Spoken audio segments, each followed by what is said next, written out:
Smart మీటర్లు. ఈ smart మీటర్లు బిగిస్తే పగలు కొట్టండి.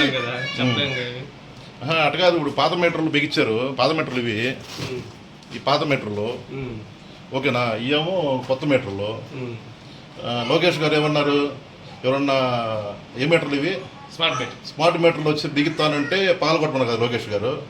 ఇప్పుడు ఈ అబ్బాయి కరెంట్ అతను వచ్చి బిగిస్తా ఉన్నాడు. మరి ఏం చేయాలి దీన్ని ఇప్పుడు చెప్పండి.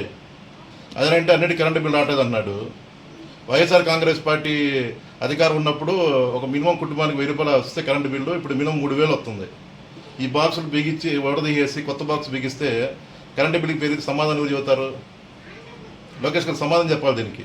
ఇప్పుడు దీన్ని పాల్గొట్టాలా దాన్ని పాల్గొట్టాలా చెప్పగలరు మీరు? దీనికి కరెంటు బిల్లు ఎక్కువ వస్తుందా, దానికి ఎక్కువ వస్తుందా? కరెంటు బిల్లు రెండో ఒకటేనా? మరి ఎందుకు బిగించారు? అది ఖచ్చితమైన రీడింగ్ రావాలని. దీంట్లో రావట్లేదా? దాంట్లో కొన్ని రావట్లేదు కదా ఇప్పుడు. దీంట్లో ఖచ్చితంగా మీటర్ రైటింగ్ రావట్లేదంట, దాంట్లో వస్తుందంట. పెరిగితే ఏం చేయాలి మేము? కరెంటు బిల్లు డిపార్ట్మెంట్ కంప్లైంట్ పెట్టారు.